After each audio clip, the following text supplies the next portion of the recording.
During a family dinner with my son and his wife, I received a text message from an unknown number. It read simply, "Get up and go. Now, don't say anything to your son." I decided to obey and found out that the police were already knocking on their door. If you have ever felt the cold blade of betrayal from your own flesh and blood, then listen closely. My name is Luther Jefferson. I am 72 years old. For 30 years, I was a foreman at a steel mill in Detroit.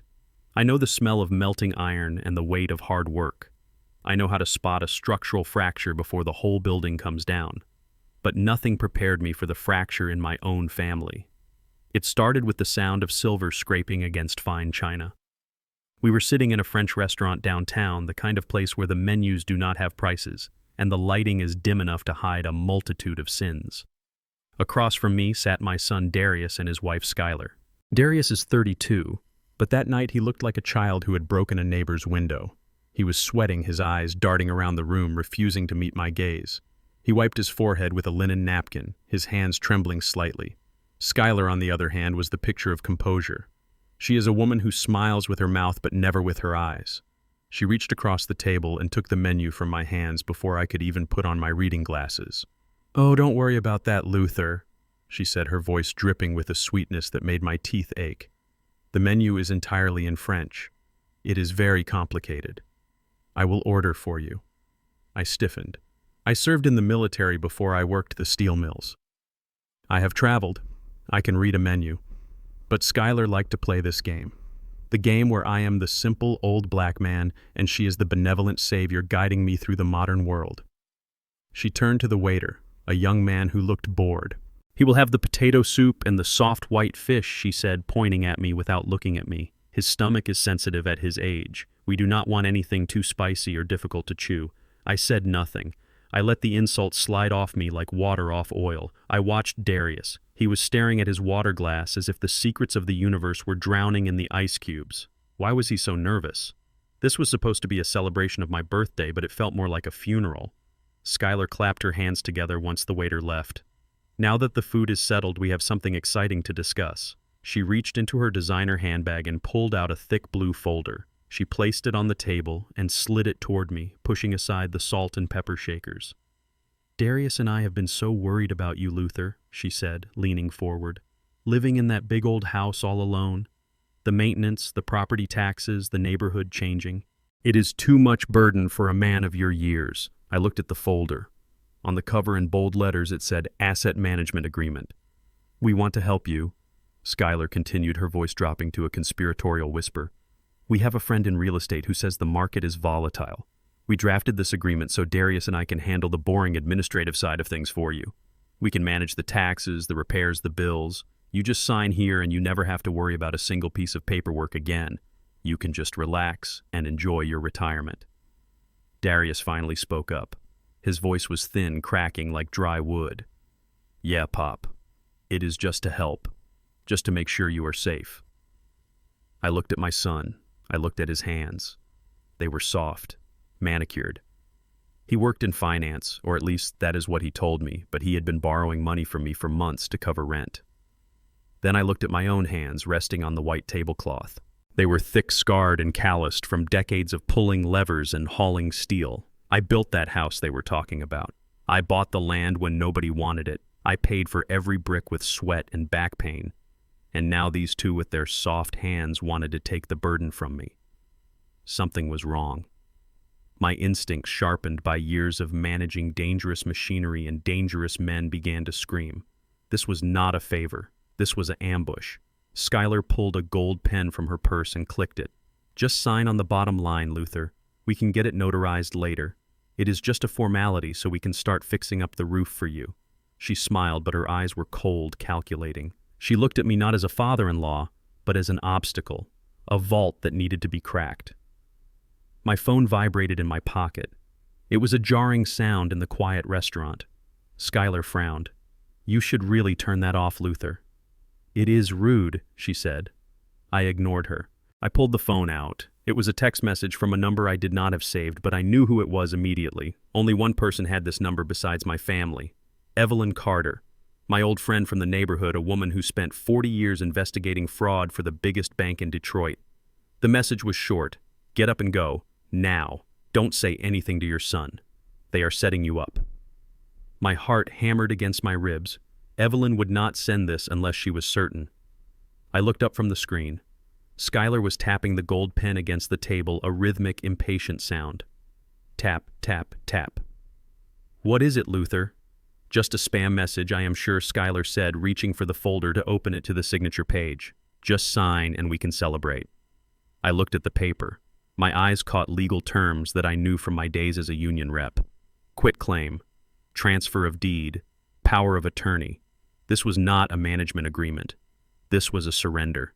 They were not asking to help me with the bills. They were asking me to sign over my life. I looked at Darius. He was drinking his wine too fast, gulping it down. He knew.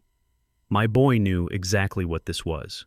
He was letting this woman strip his father of everything he had worked for just so he could keep living a lifestyle he could not afford. The anger that rose in me was not hot. It was cold. It was the cold of a furnace that had gone out, leaving only hard black slag. I did not yell. I did not make a scene. I reverted to the man I was 20 years ago. The foreman. The man who could silence a factory floor with a single look. I pushed my chair back. The legs scraped loudly against the floor. "Luther, where are you going?" "The soup is coming," Skylar said, her voice sharpening. I stood up to my full height. At 72, I still stood 6'2". I looked down at Skylar, then I looked at Darius. I saw him shrink into his chair. "I am not hungry," I said. My voice was low steady. Darius looked up, panic in his eyes. "Pop, wait. We need to finish this." "There is nothing to finish," I said.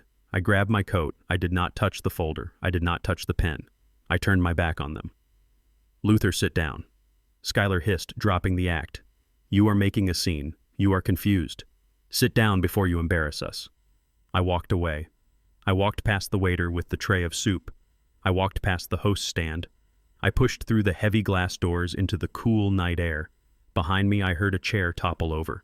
I heard footsteps running. "Pop! Pop, wait!" It was Darius. He burst onto the sidewalk breathless, his face flushed with wine and fear. He grabbed my arm. His grip was weak. "Pop, you cannot just leave. Skylar is furious. Just come back inside. Sign the paper. It is for your own good. You are getting old. You forget things. We just want to handle the house for you." I looked at his hand on my arm. Then I looked into his eyes. I saw the desperation there. It was the desperation of a man who owes money to dangerous people. "Let go of my arm, son," I said. "Pop, please." I pulled my arm away with a force that made him stumble back. I said, "Let go." A taxi was idling at the curb, having just dropped off a couple. I opened the door and slid inside. "Pop, don't do this," Darius shouted, banging his hand on the window as I locked the door. I looked at him through the glass. He looked small, pathetic. And for the first time in my life, I did not see my son. I saw a stranger. "Drive," I told the driver. "Where to, sir?" "Just drive. Anywhere but here." As the taxi pulled away, I saw Skylar come out. She grabbed Darius by the shoulder and spun him around, screaming in his face. I watched them shrink in the rearview mirror until they were nothing but specks of dust in the city lights. I looked at my phone again. Another message from Evelyn. "Do not go home. They are not just trying to take the house. They are trying to erase you. Meet me at the old diner on 4th Street. I have the papers." I told the driver to turn around. I was not going home to sleep. I was going to war. And my son and his wife had no idea who they had just declared war on. They thought they were dealing with a confused old man. They were about to find out they were messing with Luther Jefferson. Before I continue this story, hit the like button if you believe respect is earned, not given. Let me know in the comments where you are watching from. What happened next at that diner revealed a truth so dark it made the dinner look like a picnic. I sat in the back of the taxi and watched my son Darius scramble toward me. He looked like a man drowning on dry land. His expensive Italian loafers slipped on the pavement as he lunged for the door handle before the driver could engage the lock. He wrenched the door open and the interior light flickered on, illuminating the panic etched into every line of his face. "Pop, please, you have to listen to me," he gasped. His chest was heaving. He smelled of fear and expensive cologne that he could not afford. He grabbed my wrist with a hand that felt clammy and weak. I looked at that hand. It was soft. It had never known the bite of a callus or the burn of a blast furnace. It was the hand of a man who had never fought for anything in his life. I tried to pull my arm back, but he held on with a desperate strength. It was not the strength of a man protecting his father. It was the strength of a man terrified of the consequences of failure. "Come back inside, Pop," he pleaded. "Skylar is just trying to help. You know how she gets when she is stressed. We can fix this. Just sign the papers and we can go home."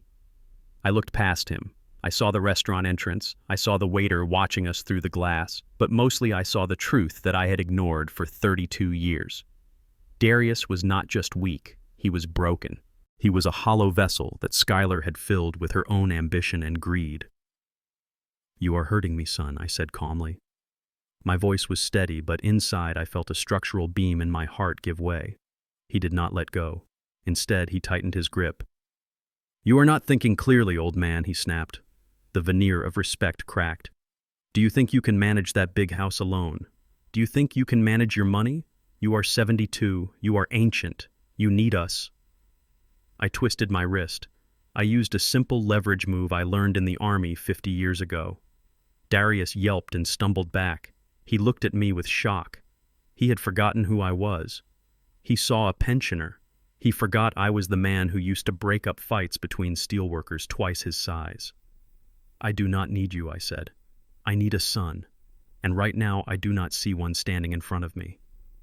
Darius opened his mouth to speak, but he was shoved aside. Skylar had arrived. She did not run. She marched. Her high heels clicked against the concrete like the hammer of a gun.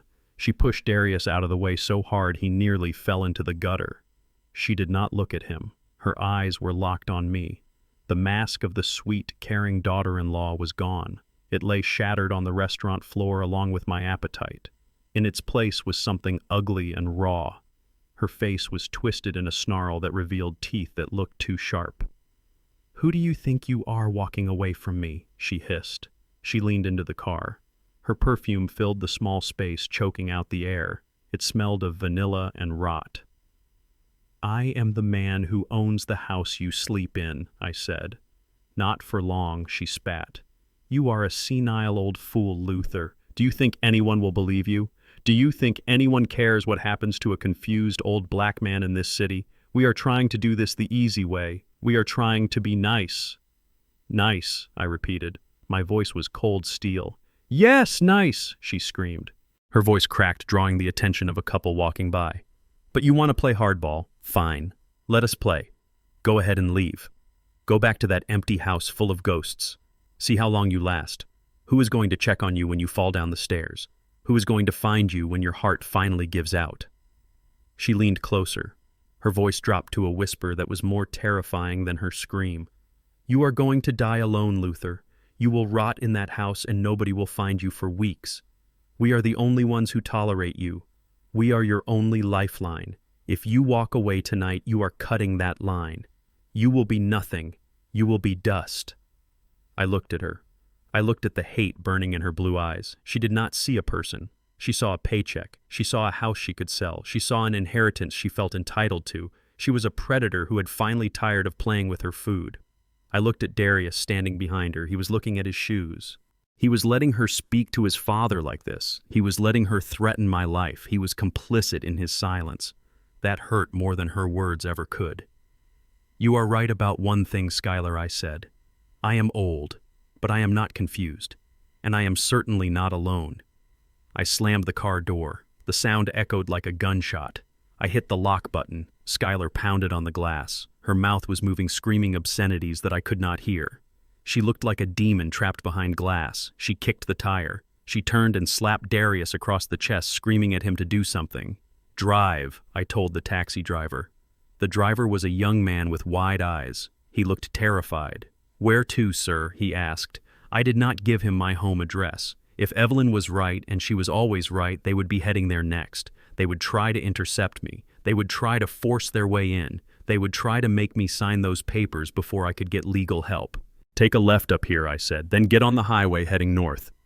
"North, sir. That is away from the residential district. Just drive, son," I said, "and keep your eyes on the rearview mirror." The taxi pulled away from the curb. I did not look back. I focused on the road ahead. I watched the headlights of the cars behind us. I checked for a silver sedan. That was Darius's car. Or rather, it was the car I had bought for Darius 3 years ago. We drove in silence for 10 minutes. I directed the driver through a maze of side streets. We doubled back twice. It was a technique I learned a lifetime ago to shake a tail. I needed to be sure. I could not lead them to Evelyn. She was my only ally, and I would not compromise her safety.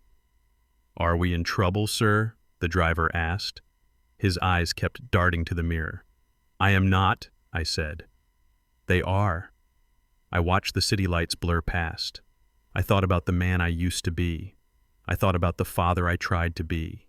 I had paid for Darius's private school.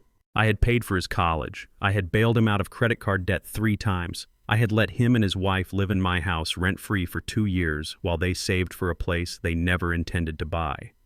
I had created this. I had fed the monster that was now trying to devour me. I felt a vibration in my pocket. It was another message from Evelyn. "Did you get out?" "Yes," I typed back. "I am clear. Go to the industrial district, the old diner on 4th, the one near the old plant. Nobody goes there anymore. I will meet you in 20 minutes. I put the phone away. I sat up straighter. The pain in my chest was still there, but it was changing. The shock was fading. The grief was hardening into resolve. They thought I was a confused old man. They thought I was prey. "Turn right at the next light," I told the driver, "then head toward the river." I was not going home to die. I was going to the place where I had spent 30 years forging steel. I was going back to my roots. And I was going to forge a plan that would bring their entire world crashing down. Darius wanted to be treated like an adult. Skylar wanted to be the head of the household. Fine. I would give them exactly what they wanted. I would give them the full weight of adulthood. I would give them the consequences they had avoided for so long. The taxi merged onto the highway toward the industrial district. The skyline of Detroit loomed in the distance. It was a city of survivors. And I was one of them. The taxi left me in front of Joe's Diner. It sits in the shadow of the old assembly plant, a relic from a time when this city actually made things. The neon sign buzzed with a dying flicker, casting long red shadows on the cracked pavement. I pushed the door open. The bell chimed a lonely sound in the empty room. It smelled of stale coffee and grease that had settled into the vinyl seats 40 years ago. There was only one customer. Evelyn Carter sat in the back booth facing the door. She always sat facing the door. At 68, she still had the eyes of a hawk that had spotted a field mouse. She did not smile when she saw me. She did not wave. She simply tapped a thick manila envelope resting on the table. I slid into the booth opposite her. The vinyl groaned under my weight. I looked at her hands. They were steady. Mine were still trembling with a rage I was trying to suppress. "You did not sign anything, did you, Luther?" she asked. Her voice was low, gravelly. I shook my head. "Good," she said. "Because if you had put pen to paper tonight, you would be homeless by morning." She opened the envelope. She did not pull out a management agreement. She pulled out a stack of photographs and financial documents that looked like an autopsy report of my son's life. "Look at this," she said, sliding a photo across the Formica table. It was Darius. He was not at his office. He was standing outside a warehouse in the garment district, shaking hands with a man I recognized from the old neighborhood, a man who breaks kneecaps for a living. "Your boy is not in finance, Luther. He is in debt. Deep debt." She flipped the page. "This is a loan application. It is dated 3 weeks ago. It uses your home address. It lists your property value. Do you know what your land is worth now that the city announced the new transit hub?" I shook my head. "I just paid the taxes. I never looked at the market value." $1.2 million, Evelyn said. The number hit me like a physical blow. 1.2 million. I bought that land for peanuts in 1980. "Skylar knows," she said. "She had it appraised 6 months ago behind your back. See this document. This is a quitclaim deed. It creates a transfer of ownership from you to the Darius Jefferson Revocable Trust. It was already filled out. It has your social security number. It has your mother's maiden name. It even has a signature that looks terrifyingly like yours. They have been practicing, Luther. They were not going to manage your assets. They were going to leverage them. They have a hard money loan lined up. A bridge loan from a private lender who does not ask questions as long as he gets the deed. The loan amount is $400,000. The interest rate is 15%. 15%. That is not a loan. That is a death sentence. If you signed that paper tonight, they would have faxed it over. The money would be in their account by noon tomorrow. And when they inevitably defaulted on those payments, because we both know Darius cannot manage a lemonade stand, let alone a $500,000 loan, the lender would take your house. You would be evicted, thrown out on the street with nothing but the clothes on your back. Skylar is drowning in credit card debt, Luther. She owes $60,000 to Visa alone. Darius owes $80,000 to the bookies. They looked at you, and they did not see a father. They saw a piggy bank they could smash open to save their own skins. I sat there staring at the forged signature. It was a good forgery. It had the little loop on the L that I had used since grade school. My son had studied my hand not to hold it, but to copy it. I felt a nausea rise in my throat that had nothing to do with the smell of the diner. I wanted to vomit. I wanted to scream. My son was willing to make me homeless to pay for his mistakes. He was willing to sell the roof over my head to a shark for 15%. It was not just greed, it was survival. They were desperate animals backed into a corner. Suddenly, a high-pitched chime cut through the silence of the diner. It was different from the text tone. It was the alert from my home security system, the system I installed myself last year after a string of break-ins in the neighborhood. I pulled my phone out. The screen showed a live feed from the back porch camera. The image was grainy and black and white, but there was no mistaking the figures. Two people were standing at my back door. One was wearing a hoodie, but I knew those expensive Italian loafers. Darius. The other was holding a flashlight. Skylar. She was pointing at the deadbolt. I watched on the small screen as my son raised a crowbar. He jammed it into the doorframe. I saw him heave his body weight against it. He was breaking into his childhood home. He was breaking into the house where his mother died. Evelyn leaned over and looked at the screen. Her face hardened. "They are not waiting until morning," she said. "They are panicking. They are looking for the deed, Luther. They think you keep the original in the house." I stood up. I threw a $20 bill on the table. "I am going home," I said. Evelyn grabbed my wrist. "Do not go in there alone, Luther. They are dangerous." I pulled my hand away. "I am not going alone," I said. "I am taking my bat, and I am going to show them that they broke into the wrong house." The taxi dropped me a block away from my own house. I told the driver to kill the lights as we approached. I did not want to give them the advantage of seeing me coming. I walked the final 100 yards in the shadows of the oak trees I had planted 30 years ago. The street was silent. The only sound was the blood rushing in my ears and the distant hum of the highway. I approached the back of the house. The motion sensor light had been smashed. Glass crunched softly under my boot. I froze. I waited. Silence returned. I moved to the back door. The frame was splintered. The deadbolt I had installed with 3-inch screws had been pried loose. The door hung open like a broken jaw. I stepped inside. The air in the kitchen was stale and familiar. It smelled of lemon polish and old coffee. I did not reach for the light switch. I knew this house better than I knew the lines on my own face. I knew that the third floorboard from the refrigerator creaked. I knew that the rug in the hallway slipped if you stepped on the corner. I moved through the darkness with the muscle memory of a man who had spent decades navigating hazardous factory floors and midnight patrols. I was not a 72-year-old retiree in that moment. I was a hunter in his own territory. I reached under the hallway console table. My hand closed around the cold, smooth wood of my Louisville Slugger. It was ash wood. Solid. Heavy. It felt like an extension of my arm. I listened. I heard a sound coming from the study down the hall. It was the sound of metal clicking against metal. A frantic scratching. I moved down the hall. My breathing was slow, controlled. I stopped at the doorway of the study.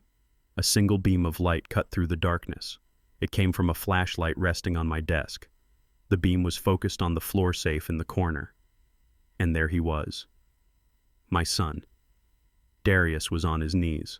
He was sweating through his dress shirt. He was fumbling with the dial of the safe. He held a piece of paper in his other hand, trying to read combinations he must have guessed or stolen from my files. He looked pathetic. He looked like a stranger wearing my son's face.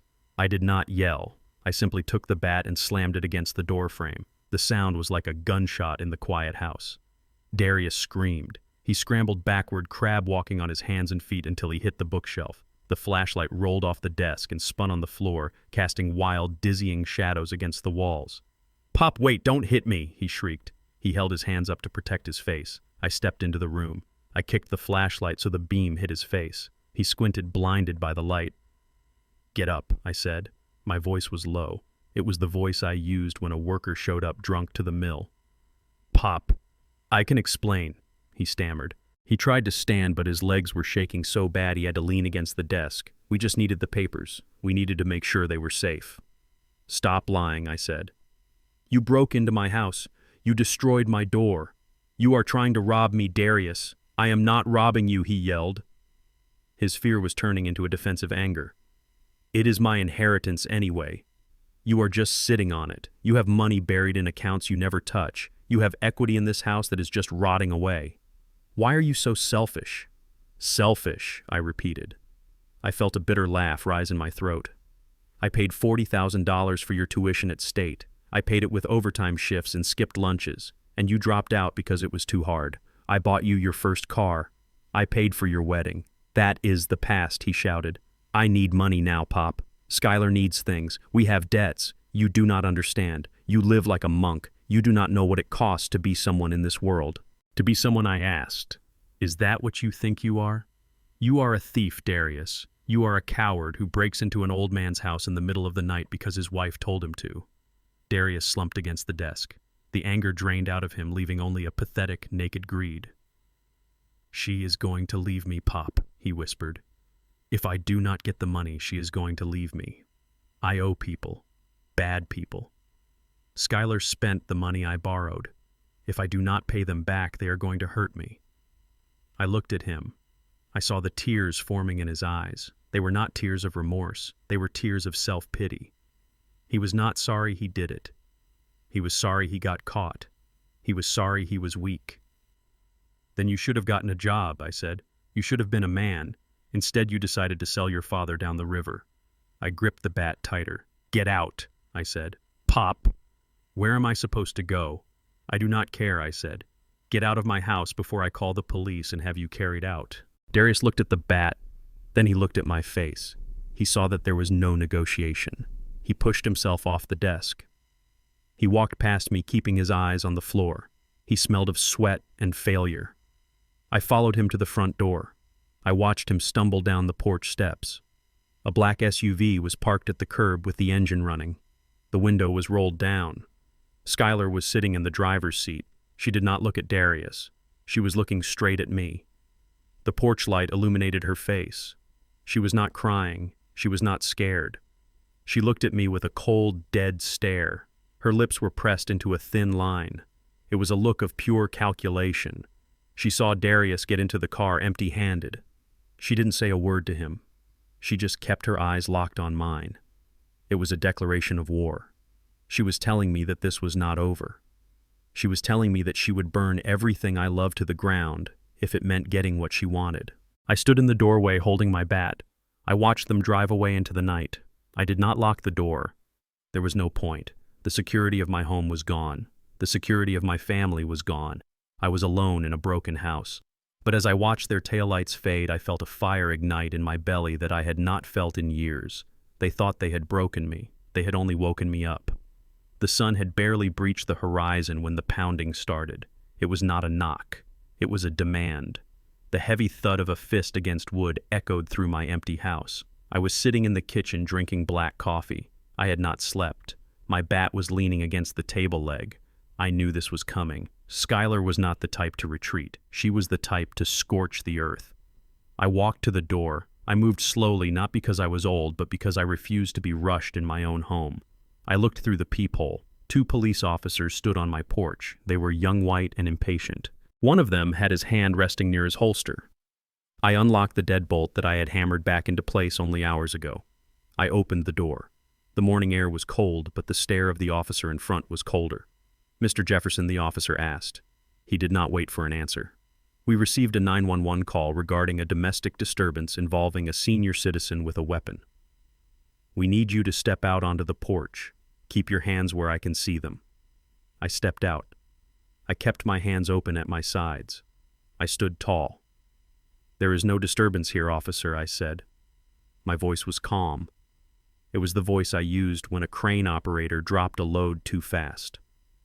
The officer stepped closer. He was invading my space. He was trying to intimidate me. We have a statement from your daughter-in-law, Luther Jefferson. She claims you are suffering from advanced dementia and that you threatened to kill your son Darius last night with a baseball bat. She says you were raving.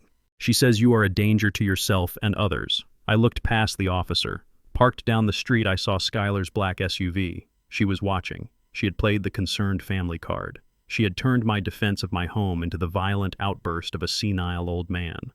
The officer continued. His tone was condescending. He spoke to me slowly, as if I could not understand English.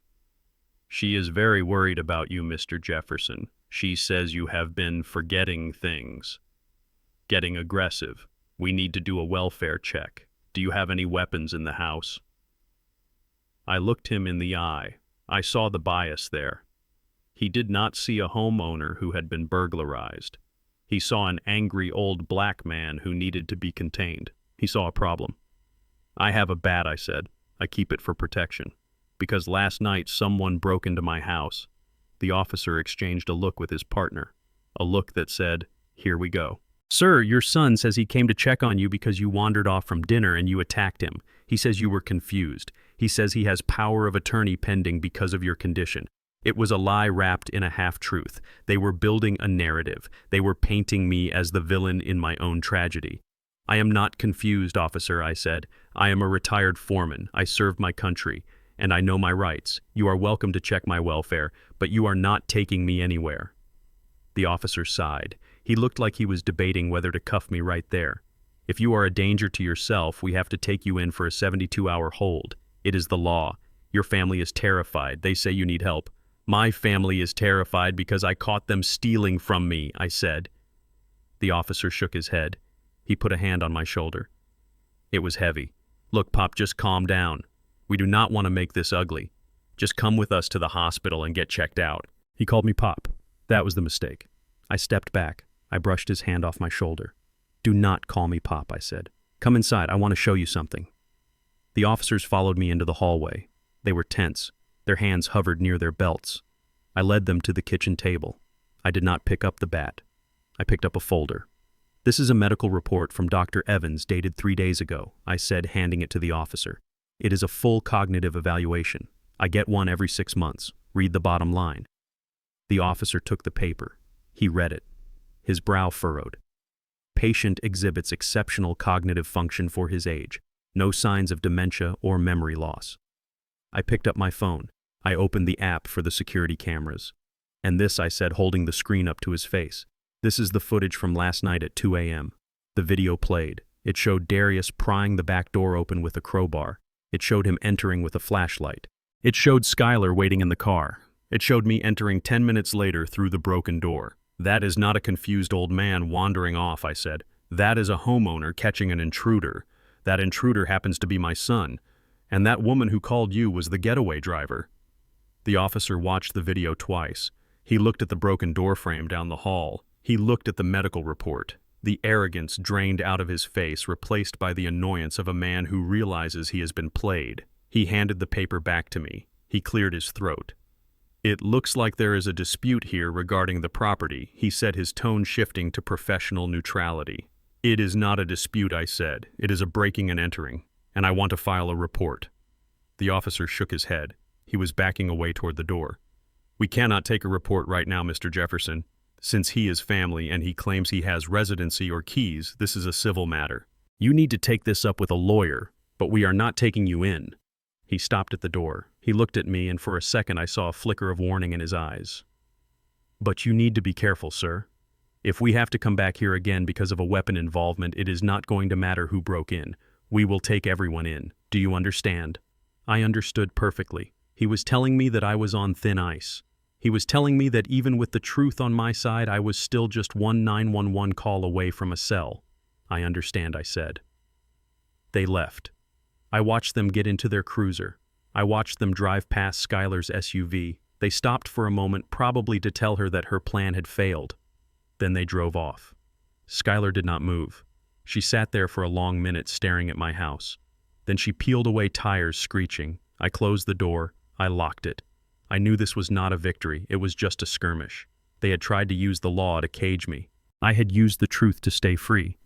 But now they knew I was prepared. Now they knew I was recording. They would not come at me directly again. They would come at me sideways. They would come for the one thing they knew I could not defend with a bat: my money. I picked up the phone. I dialed the bank. I needed to move fast. Skylar was not retreating. She was reloading. I walked into the First National Bank branch on Jefferson Avenue at 9 o'clock sharp. The air conditioning was cold enough to preserve meat. I walked to the ATM in the vestibule first. I needed cash. I needed resources to pay a lawyer and to keep myself fed while I fought this war.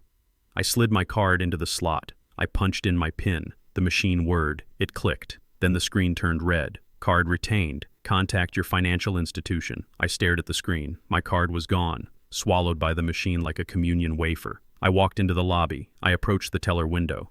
The young woman behind the glass looked at me. She saw an old black man in a work jacket. She did not see a priority customer. I told her I needed to make a withdrawal. I gave her my driver's license. She typed into her keyboard. Her face changed. It went from bored to pitying.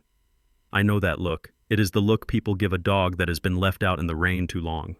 "Sir, I cannot access this account," she said. "It has been flagged for suspicious activity." I felt the blood heat up in my neck.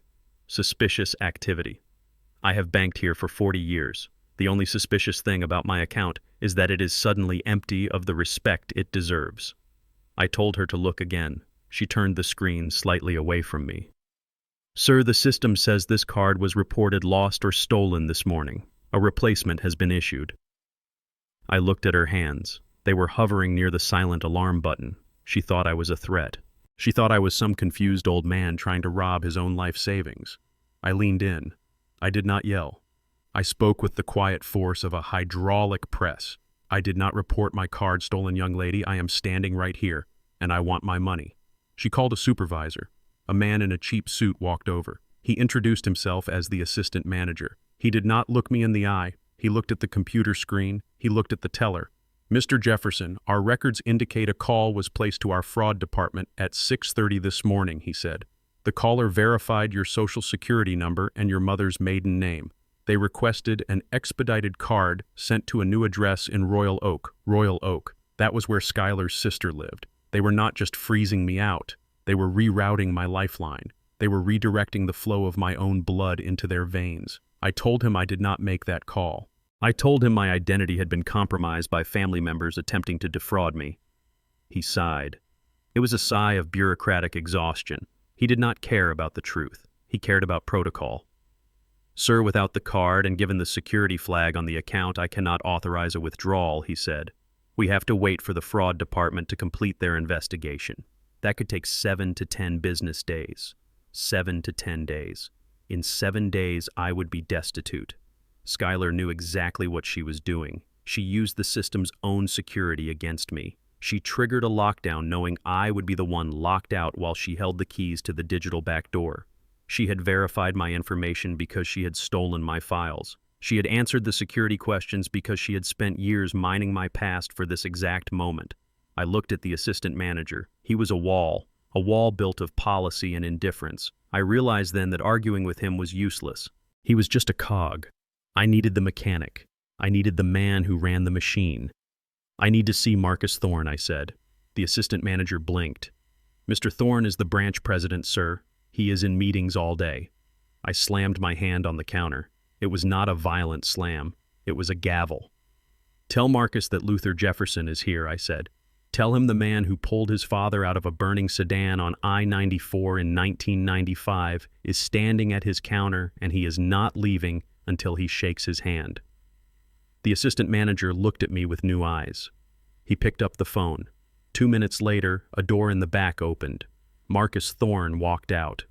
He was older now, gray at the temples, but he walked with the same stride. He saw me.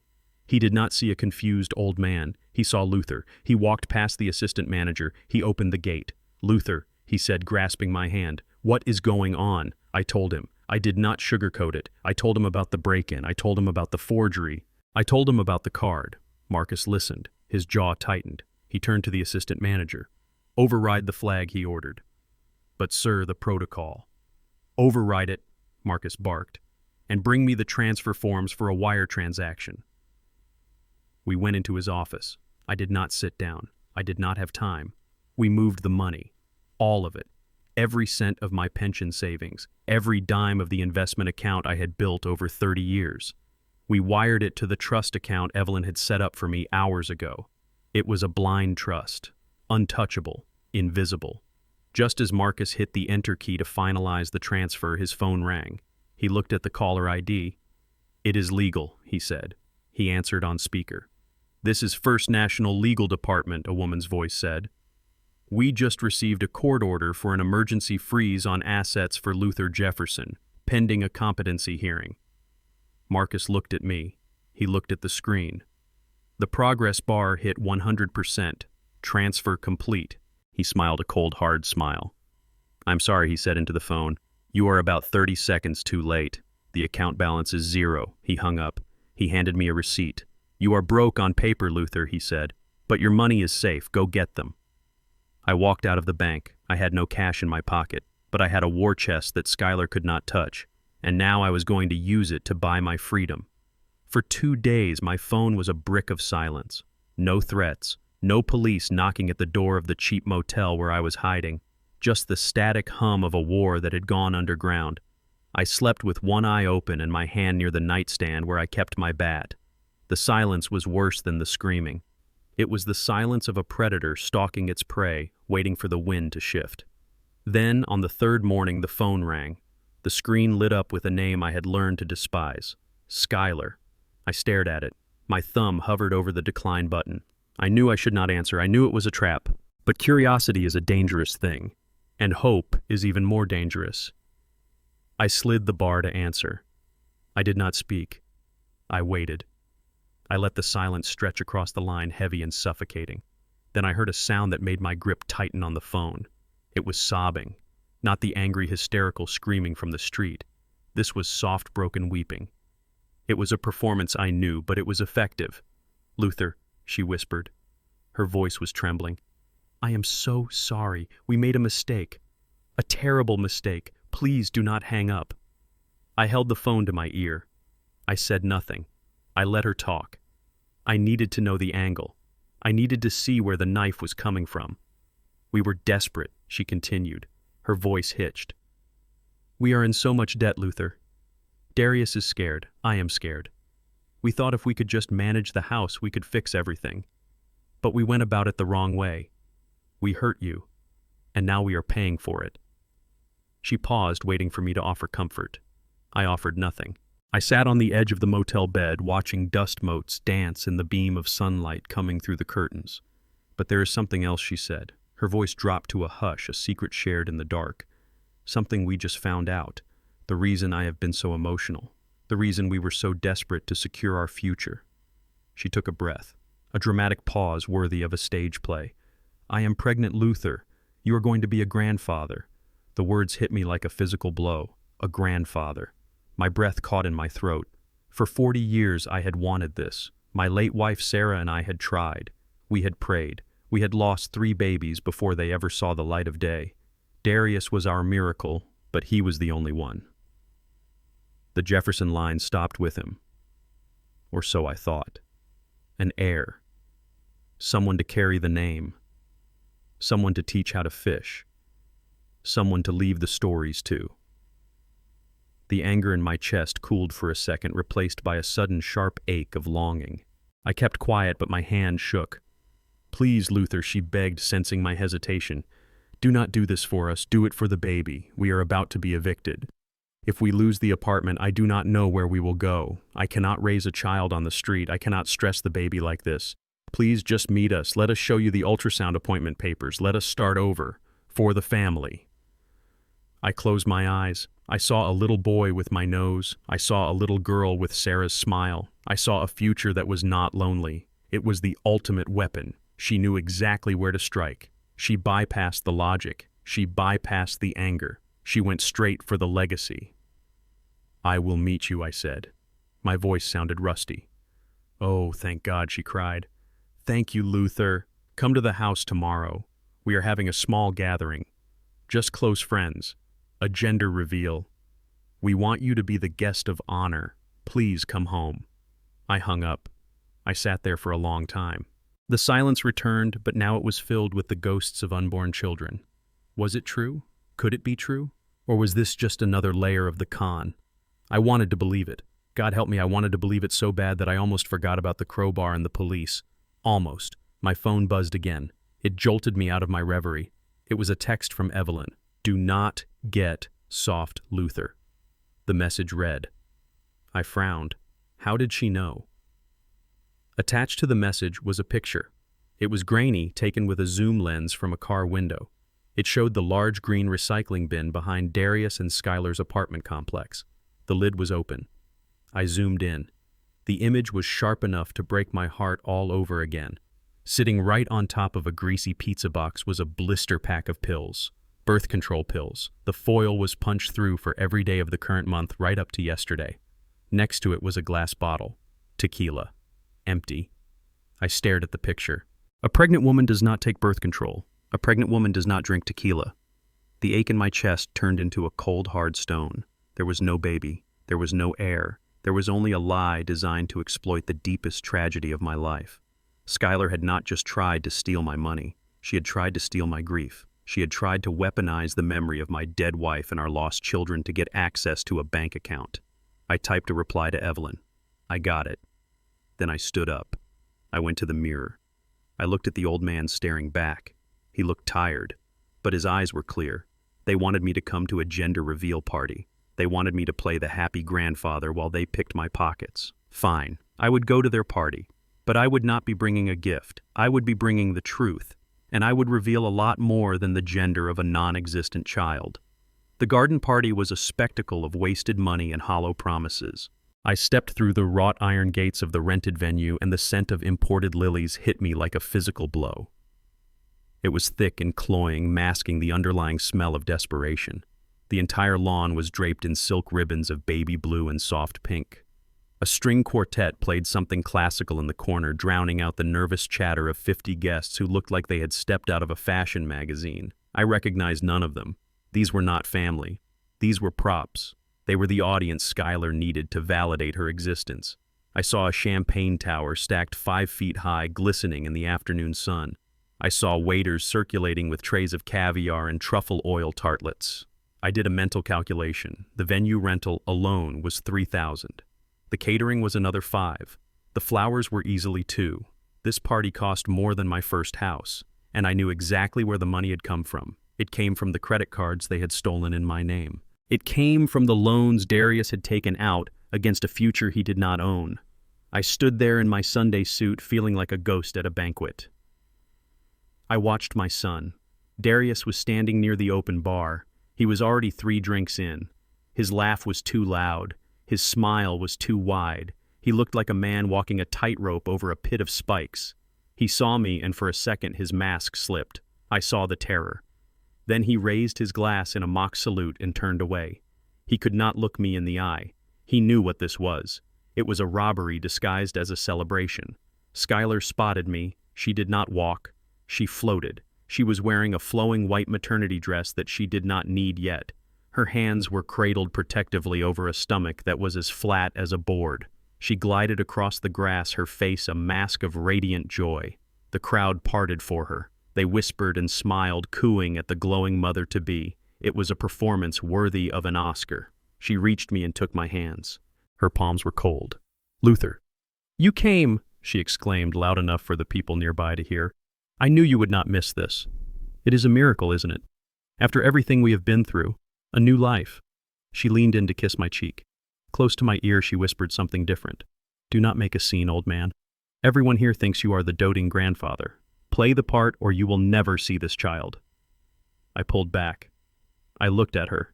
She was smiling that shark smile. She hooked her arm through mine and began to drag me toward the center of the garden where a small stage had been set up. "Come on," she said brightly. "Everyone is waiting. We have such a big announcement." She led me up the steps. The string quartet stopped playing. The chatter died down. 50 pairs of eyes turned toward us. I felt the weight of their expectation. They saw a happy family. They saw a wealthy old man and his blessed children. They did not see the cracks in the foundation. Skylar took the microphone. "Thank you all for coming," she said. Her voice trembled with fake emotion. "Today is about the future. It is about the next generation of Jeffersons. Darius and I are so blessed. but we are especially blessed to have Darius's father Luther here with us." The crowd applauded politely. Darius climbed onto the stage. He stood next to her looking like he wanted to vomit. "Luther has been our rock." Skylar continued. She squeezed my arm, her nails dug into my jacket. "And he has made such a generous decision to ensure the future of his grandchild. He has decided to transfer the deed of the family estate to us today so we can raise this baby in the home where Darius grew up. Isn't that right, Luther?" She thrust the microphone into my hand. The crowd cheered. They clapped. Someone shouted, "That is amazing. It was the perfect trap." If I said no, I was the villain. I was the cruel old man denying a home to a baby. If I said yes, I was homeless. She looked at me triumphantly. She thought she had won. She thought the social pressure would crush me. She thought I was too polite, too old-fashioned to air our dirty laundry in public. She forgot where I came from. She forgot that I had faced down union busters and angry mobs before she was even born. I looked at the microphone. I looked at the sea of strangers drinking my champagne. Then I looked at Darius. He was staring at the floor, praying for the ground to open up. I raised the microphone to my lips. The feedback whined for a split second, silencing the last of the applause. "I am indeed thinking about the future," I said. My voice boomed across the garden. "I am thinking about truth, and I am thinking about legacy." Skylar's smile faltered. She sensed the shift in the air. "A legacy is built on blood," I continued. "It is built on honesty. My wife Sarah and I tried for years to have more children. We knew the pain of an empty cradle. We knew the sanctity of that hope. So when I heard I was going to be a grandfather, I wanted to be sure. I wanted to be absolutely sure that this blessing was real. I reached into my inside pocket. Skylar took a step forward, reaching for the mic, but I turned my back to her. I pulled out the folded photograph Evelyn had sent me. I unfolded it. It was large, high resolution. "I found this interesting," I said, holding the picture up for the front row to see. "What is that?" Darius asked, stepping forward. He squinted. "It is a picture of your recycling bin, son," I said, "taken yesterday, right on top of the pizza boxes." I turned the photo toward the crowd. "For those of you who cannot see, this is a blister pack of birth control pills, prescribed to Luther Jefferson. The foil is punched through for every day of this month right up until yesterday morning, and next to it is an empty bottle of tequila." A gasp rippled through the crowd. The silence that followed was heavy, violently heavy. "Now, I am no doctor," I said, my voice turning to ice, "but I know that pregnant women do not take contraceptives, and they certainly do not drink a fifth of tequila. So, I have a question for the happy couple. Is this a medical miracle, or is this a con?" "Luther, stop it!" Skylar shrieked. She lunged for me, clawing at the photo. "You are senile. Do not listen to him. He is confused." I sidestepped her. She stumbled in her high heels and nearly fell off the stage. "I am not confused," I said into the mic. "I am clarified. There is no baby. There is only debt. There is only a lie you invented to steal my house because you spent all your money on things you do not need to impress people you do not like." Darius sat down on the edge of the stage and put his head in his hands. He was done. He was broken. But Skylar was still fighting. "I am pregnant!" she screamed. Her face was red, ugly veins popping in her neck. "How dare you? I will sue you." "Then take a test," I said. I reached into my pocket again. I pulled out a box I had bought at the pharmacy on the way over. It was a pregnancy test. I tossed it at her feet. It landed with a hollow clatter on the wooden stage, right now, in the bathroom. "Take the test, Skylar. Prove me wrong. If it is positive, I sign the deed right here. If it is negative, you get out of my life forever." The crowd stared at the box. Then they stared at her. Nobody moved. The wind rustled the blue and pink ribbons. It was the sound of a fantasy dying. Skylar looked at the box. She looked at the crowd. She looked at me. And in her eyes, I saw the truth crumble. She did not pick it up. She couldn't. "You old bastard," she hissed. The microphone picked it up. It echoed through the speakers loud and clear. The guests began to move. It started as a trickle, then a flood. People put down their glasses. They grabbed their purses. They turned and walked away, leaving the expensive tartlets and the lies behind. I dropped the microphone. It hit the stage with a thud that sounded like a gavel coming down. I walked down the stairs. I walked past my weeping son. I walked past his raging wife. I walked out of the gate and I did not look back. The party was over, but the war had just entered a new phase, and I was winning. 2 days after the garden party disaster, a process server knocked on the door of my motel room. He was a heavy-set man with a face that said he had delivered bad news 1,000 times before. He did not say hello. He simply asked if I was Luther Jefferson. I nodded. He shoved a thick manila envelope into my chest and turned to leave without another word. I closed the door and sat on the edge of the unmade bed. The envelope was heavy. It felt like a brick. I opened it. Inside was a petition for emergency temporary conservatorship. The petitioner was Darius Jefferson, my son. The boy I had taught to ride a bike was now asking a judge to strip me of my rights. The document claimed I was suffering from acute mental decline characterized by paranoia, public outbursts, and financial irresponsibility. Skylar had wasted no time. She had taken the humiliation of the gender reveal and weaponized it. She convinced Darius that my exposing their lies was not an act of truth, but a symptom of my own sickness. I read the legal jargon, and I could hear her voice in every sentence. He is a danger to himself. He is spending his savings erratically. He needs structure. It was the nuclear option. If granted, Darius would have legal control over every dime I owned. He could sell my house. He could put me in a home. He could erase me. I called Evelyn. She confirmed it. The court date was set for 48 hours from now, an emergency hearing. They were moving fast, hoping to catch me off balance and without resources. I went to the courthouse the next morning to file my objection, but first I had to face their lawyer. His name was Harrington. He worked out of a glass tower downtown that smelled of money and intimidation. He wore a suit that cost more than my first car and a smile that made me want to check for my wallet. He did not offer me coffee. He offered me a seat across a glass desk that looked like a sheet of ice. Darius was there sitting in the corner. He would not look at me. He was staring at a potted plant like it was the most interesting thing in the world. Skylar was there too, sitting right next to the lawyer wearing black like she was already mourning the man I used to be. Harrington did not waste time with pleasantries. He pressed a button on his laptop and a large screen on the wall flickered to life. It was the video from the party. Someone had recorded it on their phone. I saw myself on the stage holding the microphone. I saw myself shouting about birth control pills and tequila. On that screen in that cold, sterile office, I did not look like a hero exposing a con. I looked like a man unhinged. My face was twisted in anger. My gestures were wild. Harrington paused the video on a frame where I was pointing an accusing finger at the crowd. "This is what the judge will see, Mr. Jefferson," he said smoothly. "He will not see the pills or the bottle because those are just props in a delusion. He will see a 72-year-old man screaming at a pregnant woman in front of 50 witnesses. He will see aggression. He will see dementia." I leaned forward, placing my hands flat on the cold glass. I was screaming the truth, I said. My voice was steady, but inside I felt a flicker of doubt. They were twisting reality. Harrington shrugged. "In probate court, the truth is secondary to safety, and right now you do not look safe. You look like a liability." He slid a document across the desk. It was a court order stamped by a judge just an hour ago. Temporary freeze on all assets. They had found the main accounts. They had found the pension. Even the trust Marcus had helped me with was flagged pending investigation. "You are locked out," Mr. Jefferson, Harrington said. "No access to funds, no ability to sell property. Your credit cards are suspended. Until the hearing next week, you are a ward of the court in all but name.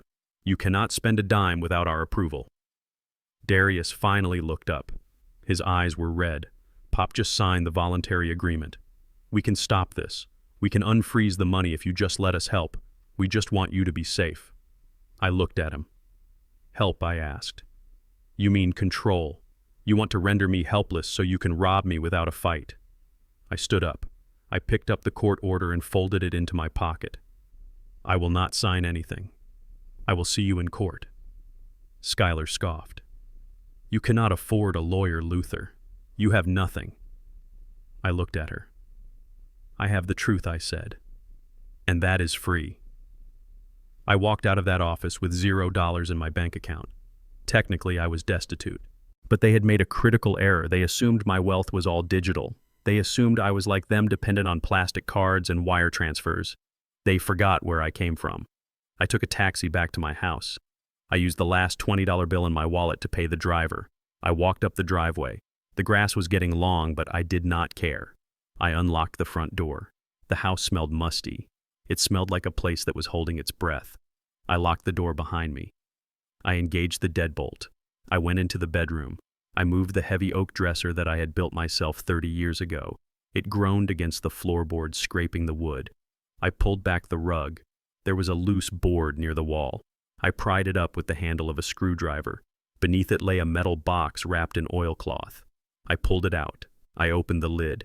Inside were stacks of bills, 50s, hundreds, money I had squirreled away since the 80s. Emergency money, strike fund money, and money that did not exist on any computer screen. I counted out $2,000. It smelled of old paper and security. I put the rest back. I replaced the board. I moved the dresser back into place. I went to the kitchen and opened a can of soup. I ate it cold, standing by the window watching the street through the blinds. Skylar thought she had cut off my supply lines. She thought she had starved me out. She forgot that I grew up in a time when we put cash under the mattress because banks did not trust us. I was going to live like a ghost in my own home. I would pay my lawyer in cash. I would eat from cans. I would turn my house into a bunker. They wanted to paint me as paranoid. Fine. I would show them what prepared looked like. I watched the street as the sun went down. A car drove by slowly. I memorized the license plate. I was not going to be a victim. I was going to be a nightmare. They had started a siege, but they were the ones who were going to run out of supplies first.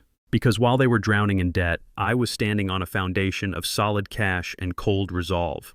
We left at dawn in a nondescript rental car that smelled of stale cigarettes and pine air freshener. I paid cash for it using a fake name I had not used since my days in the service. Evelyn drove.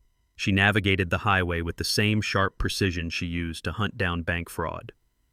We were heading 3 hours west into the heart of the Rust Belt to a town called Oak Haven.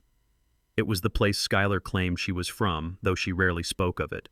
She had painted a picture of a quaint countryside upbringing of apple orchards and Sunday church services. But as we crossed the county line, the reality hit the windshield like a splatter of mud. Oak Haven was not a haven. It was a graveyard of industry. We passed shuttered factories with broken windows that looked like missing teeth. We passed rows of trailer parks where the siding was peeling off like dead skin. This was poverty. Not the noble, struggling poverty I grew up in, but a desperate, clawing poverty that breeds wolves.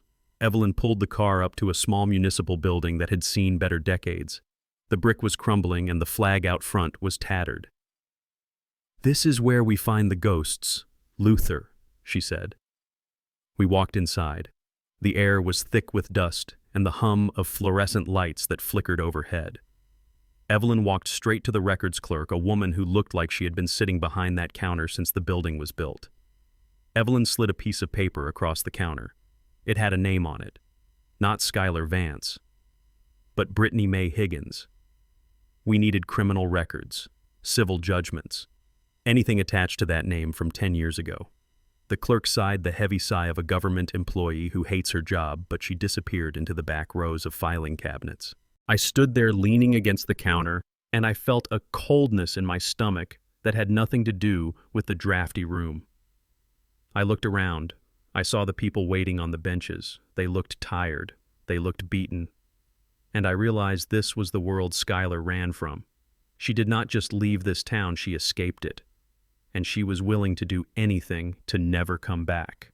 The clerk returned with a stack of files 3 inches thick. She dropped them on the counter with a thud that echoed in the quiet room. "Public records," she mumbled. "Copy fee is 10 cents a page." I threw a $20 bill on the counter. "Keep the change," I said. We took the files to a wooden table in the corner and opened them. The first thing I saw was a mugshot. It was 10 years younger. The hair was a frizzy brown instead of the sleek blonde she wore now. The makeup was cheap, but the eyes were the same. They were the cold, calculating eyes of a shark. The name under the photo was Brittany Mae Higgins. Charge elder fraud, grand larceny, forgery. Evelyn began to read aloud, her voice devoid of emotion. She targeted a retired postal worker in 2014, moved in as a home health aide. Within 6 months, she had drained his savings account and maxed out 3 credit cards in his name. He died of a heart attack 2 weeks after the eviction notice came. She was arrested, but the charges were reduced to a misdemeanor because the evidence was circumstantial. She did it again a year later, this time with a widow in the next county. She convinced the woman to sign over power of attorney. By the time the daughters found out, the house was sold and Brittany was gone. She is a predator, Luther. She has been doing this since she was 18. Skylar Vance is just a skin she wears to hunt in better neighborhoods. I looked at the documents. I saw the pattern. It was methodical. It was practiced. She found the vulnerable. She found the lonely. She isolated them. She consumed them. And I was just the latest meal on the menu. But as I flipped through the pages of her sordid history, I found something that made the room spin. It was a bail bond document from 5 years ago. Brittany had been picked up for passing bad checks in Chicago. Someone had bailed her out. Someone had signed their name as the guarantor for her release. I recognized the signature immediately. It was a signature I had taught a little boy to write at our kitchen table 30 years ago. The loops were sloppy but distinct. Darius Jefferson. I stared at the paper. My breath caught in my throat. Darius knew. He had known who she was for 5 years. He knew she was Brittany Mae Higgins. He knew she was a con artist. He knew she preyed on the elderly. And he married her anyway. He brought her into my home. He let her sit at my table and eat my food. He let her call me Dad. The betrayal was absolute. I had thought my son was weak. I had thought he was a victim of a manipulative woman. I thought he was a fool blinded by love.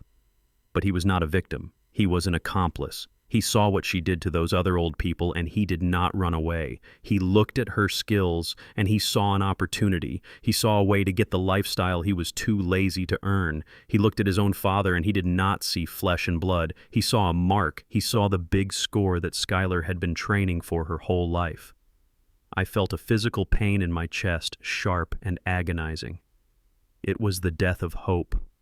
Until that moment, a small, foolish part of me had hoped that if I could just separate Darius from her, I could save him. I hoped that if he saw the truth, he would wake up. But he already knew the truth. He had signed his name to it. He had bailed the predator out of jail so she could come and feed on his father. He accepted her past because he needed her future.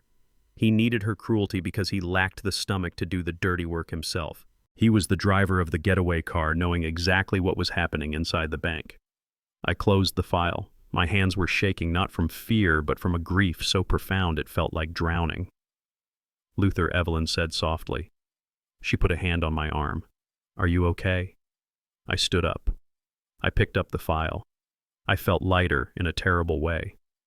The burden of saving my son was gone because I had no son. The man who signed that bail bond was a stranger. He was a thief who shared my last name. I am fine, I said. My voice was dead. I am ready. We walked out of the municipal building into the gray light of Oak Haven. The town looked even uglier now. It was a breeding ground for monsters.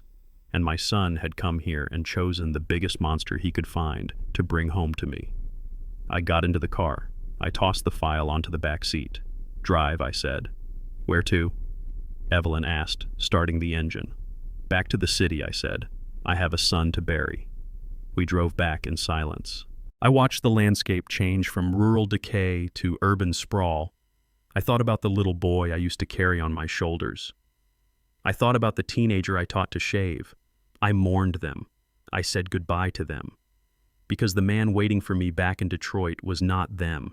He was an enemy combatant, and I knew exactly how to deal with enemies. You do not reason with them. You do not pity them. You neutralize them. Darius wanted the money. He wanted the house. He wanted the easy life. Instead, he was going to get the full force of a father's wrath. He had made a deal with the devil. Now he was going to find out that the devil learned everything he knew from me.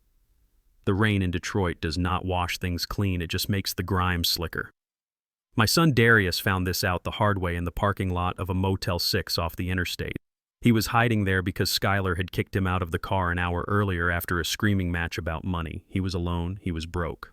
And he was being watched. He told me later that he never saw them coming. He only felt the heavy hand on his shoulder spinning him around. It was not the police. It was the collection agency for the underground, the kind that does not send letters. 2 men stood there. One was huge, a wall of muscle in a leather jacket. The other was smaller, wiry, with eyes like broken glass. They did not ask for the money. They knew he did not have it. They were there to send a message. The small one spoke first. He told Darius that the interest on his gambling debt had compounded. He told him that Schuyler's credit cards were dead. He told him that patience was a luxury they could no longer afford. Darius tried to run. It was a pathetic attempt. He slipped on the wet asphalt and scrambled backward, his expensive shoes finding no purchase. He begged. He pleaded. He told them his father was rich, that he had an inheritance coming. The big man just laughed. He stepped on Darius's chest, pinning him to the ground like an insect. The small man pulled out a telescoping steel baton. He did not aim for the head.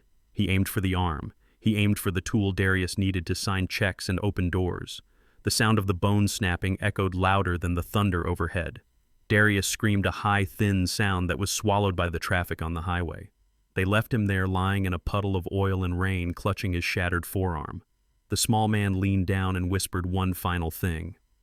"Next time it is the neck." It took him 2 hours to get to my house. He did not go to a hospital. He knew the police would ask questions he could not answer. He did not go to Schuyler. She would see his broken arm as a liability, not a tragedy.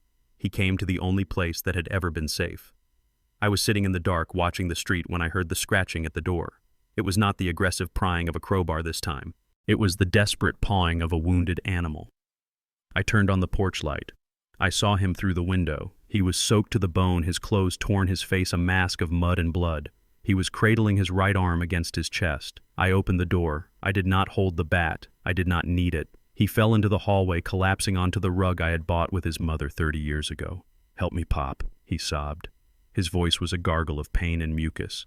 "They are going to kill me." I stood over him. I looked at the arm. It was bent at a sickening angle halfway between the wrist and the elbow. The radius was snapped. I had seen breaks like that in the mill when a cable snapped. It was painful, but it was not fatal. "Who did this?" I asked. My voice was devoid of sympathy. "The loan sharks." He gasped. "The ones Schuyler borrowed from." "It is all her fault, Pop. She made me do it. She said we needed the money to keep up appearances. She said you would never know." He looked up at me, his eyes wide and terrified. He was playing the victim. He was trying to wash his hands of the sin by blaming the woman he had brought into our lives. She is the mastermind. "Pop," he cried, clinging to my pant leg with his good hand. "She planned everything. The fraud, the credit cards. She even looked up how to fake a death certificate." I tried to stop her. I told her it was wrong, but she threatened to leave me. She threatened to tell everyone I was the one stealing. "You have to believe me. I am your son." I listened to him babble. I listened to him throw his wife under the bus to save his own skin. It was exactly what I expected. He was not confessing because he was sorry. He was confessing because he was broken. He was telling me the truth only because the lie had stopped paying dividends. He told me about the forger. He told me about the plan to drug my food. He told me things that made my stomach turn, but my face remained like stone. "Get up," I said. I dragged him into the kitchen. I sat him on a wooden chair. I went to the pantry and got the first aid kit. I did not offer him a drink. I did not offer him a painkiller. I grabbed a bag of frozen peas from the freezer and a couple of wooden spoons to use as a splint. I set his arm. I pulled the bone straight with a quick, brutal motion. He screamed and nearly passed out. I wrapped it tight with gauze and tape. "You need a doctor," I said, washing the blood off my hands in the sink. "But we are not going to the hospital yet."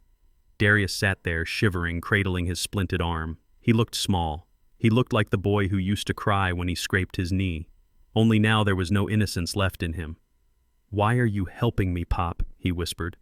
I turned off the tap. I dried my hands on a towel. I turned to face him. I looked him dead in the eye. "I am not helping you, Darius. I am investing." He looked confused. "Investing?" "I know about the bail bond," I said. His face went white. Whiter than the pain had made it. "I know you signed for her 5 years ago," I continued. "I know you knew exactly who she was. I know you are not a victim. You are a partner." Darius opened his mouth to lie, but the look on my face stopped him. He closed his mouth and looked down. "So here is the deal," I said. I leaned in close so he could smell the coffee on my breath. "I am going to keep you safe. I am going to let you stay here tonight. I will keep the wolves away. But in exchange, you are going to give me Schuyler." "Give you Schuyler?" he asked, his voice trembling. "You are going to be a witness," I said. "You are going to go to the police. You are going to testify that she was the ringleader. You are going to sign a sworn affidavit detailing every crime she committed and your role in it. You are going to put her away." Darius swallowed hard. But if I do that, I will go to jail too. I will be an accessory. Maybe I said. But if you do not do it, the loan sharks will come back. And next time they won't stop at the arm, and I will not open the door. I let the silence hang in the air. It was a heavy, suffocating silence. Darius looked at his broken arm. He looked at the dark window where the city waited to eat him alive. He looked at me. He saw that I was his only wall against the storm. Okay, he whispered. Okay, Pop, I will do it. I will tell them everything. I will testify against her. Just do not let them hurt me again. He nodded his head rapidly. It was a frantic, eager nod. But I watched his eyes. They shifted to the left. They darted toward the hallway. It was the nod of a man who agrees to anything when a gun is to his head, but plans his escape the moment the hammer clicks on an empty chamber. Good, I said. Go sleep on the couch. We go to the station in the morning. He stood up shakily. Thank you, Pop. You won't regret this. He walked out of the kitchen. I watched him go. I knew he was lying. I knew that the moment I turned my back, he would try to find another way out. He would try to play both sides. He thought he could use me to heal and then use Skylar to get rich. He did not realize that he had just walked into the final trap. I reached into my pocket and touched the phone. The recording app was still running. I had his confession. Now I just needed his betrayal to make it stick. I turned off the kitchen light and waited in the dark. The night was far from over. The morning sun hit the kitchen table where Darius sat nursing his splinted arm, and he looked different today because the panic from the night before had settled into something quieter, something that looked almost like resolve. He stood up when I walked in and insisted on making lunch, saying it was the least he could do after I saved him from the street. Pop, sit down, he said. Let me make you something you used to love, my potato soup, when Mom was alive. I watched him move around the kitchen, clumsy, with his left hand doing most of the work while his broken right arm was tucked against his chest. He chopped potatoes and opened cans, humming a little tune, which was a performance I knew was a performance because Darius had never cooked a meal for anyone but himself in his entire life. But I sat down and played the tired old man, letting him think his act was working. He kept his back to me, stirring the pot on the stove, and I watched his shoulders, which were tight. He reached into his pocket and I saw his hand move quickly over the pot, a small motion, a flick of the wrist before he stirred harder. The steam rose up, carrying the smell of cream and onions. But beneath that, there was something else. Something that did not belong in a kitchen. Here you go, Pop, he said, placing the bowl in front of me. Eat up, it will make you feel better. His eyes were bright, too bright, watching the bowl the way a gambler watches the roulette wheel. I looked down at the soup, which looked creamy and thick with steam curling off the surface. I leaned in to blow on it, and that was when it hit me. Faint, but undeniable to anyone else. It might have just been the smell of an old house, or maybe a cleaning product used on the counter. But I spent 30 years in a steel mill, spending 3 decades inhaling fumes, tasting metal on the back of my tongue, and sniffing out gas leaks before the alarms even tripped. My nose was not just an organ, it was a survival tool, and right now it was screaming. Underneath the heavy scent of onion powder and chicken broth, there was a metallic tang, a sharp, acrid note that smelled like bitter almonds and engine cleaner. It was the smell of toxicity. I looked at Darius, who was standing by the sink pretending to wash a spoon, but his eyes were fixed on my spoon. Go on, Pop, he urged. It is getting cold. I lifted the spoon, my hand trembling slightly, not from age, but from the sheer horror of the realization that my son was trying to kill me. He was not just stealing my money or selling my house. He was standing in the kitchen where his mother used to bake cookies, and he was waiting for me to swallow poison. I brought the spoon to my lips, letting it touch my skin before feigning a cough and dropping the spoon. I need water, I rasped, standing up and clutching my throat. Darius moved to the fridge, and in that split second while his back was turned, I dumped the contents of the bowl into the large potted fern next to the window, scraping the bowl clean. When he turned back, I was sitting down wiping my mouth with a napkin. That was good, son, I lied, my voice sounding weak. Darius smiled, saying, I am glad you liked it, Pop, I really am. Then I waited, counting the seconds, 1, 2, 3, before gripping the edge of the table, letting out a groan and clutching my stomach. The performance had to be perfect, so I slid out of the chair, hitting the floor with a heavy thud, kicking my legs, letting my eyes roll back, convulsing once, twice, and then going still. I lay on the cold linoleum with my eyes slit open, just a fraction watching my son through the veil of my eyelashes. A normal son would have screamed, dropped to his knees, and checked for a pulse or dialed 911 before my body even hit the floor. Darius did none of those things. He stood over me watching with a detachment that chilled my blood, nudging my leg with the toe of his shoe. "Pop," he whispered. "Pop, can you hear me?" I did not move, holding my breath while my lungs burned, forcing my chest to remain still. Darius let out a breath that was not a sigh of grief, but a sigh of relief. He walked over to the counter and picked up his phone, not dialing 3 digits, but dialing a contact. He put the phone to his ear, and I heard the line connect. "It is done," he said, his voice flat. "Yeah, he ate it all. He is on the floor. No, he is not moving. It was quick, just like you said." He paused, listening to the voice on the other end. "Yeah, I am sure the old man is finished. Come over, bring the van. We need to clean this up before the neighbors get nosy." He hung up and looked at me one last time, not covering my face or closing my eyes. He stepped over my body to get a beer from the fridge, cracking it open with a sound that was the loudest thing in the world, taking a long swig before sitting down at the table where I had just sat waiting for his wife to come and help him dispose of his father. Lying on the hardwood floor of my own living room, I felt the cold seep into my bones through my work shirt, but I did not shiver because dead men do not shiver. I lay twisted near the rug, my face turned toward the hallway, my breathing shallow and controlled, a technique I learned in the trenches 50 years ago to stay invisible. I heard the heavy front door creak open and the sharp click of high heels on the entryway tiles, which was a sound I had learned to associate with trouble coming my way. Skylar did not rush to my side or check for a pulse or weep for the father-in-law she claimed to love at dinner parties and family gatherings. She walked over to where I lay and stopped. I felt the vibration of her steps through the floorboards. I felt the toe of her designer boot dig hard into my ribs, not a gentle nudge to see if I was sleeping, but a vicious kick meant to hurt, or perhaps just to express her contempt. Finally, she muttered, her voice dripping with ice. "About time you checked out, old man." She stepped over my outstretched hand as if I were a pile of trash she had been waiting to take to the curb and walked toward the kitchen where Darius was waiting. Darius came out of the kitchen wiping his hands on a rag as if he had just finished fixing a leaky sink instead of poisoning his father. He walked into the living room and knelt beside her, but he would not look at my face. He kept his eyes on his own shaking hands. "Check his pockets." Skylar commanded, her voice sharp and impatient, echoing off the walls of the silent house. "I am not touching him, you do it." Darius whined, his voice trembling with that pathetic weakness that had defined his entire life, always wanting the prize, but never wanting to do the work. "Do it," she snapped. "Or do you want me to leave you here with the body and call the cops myself and tell them you did it all alone?"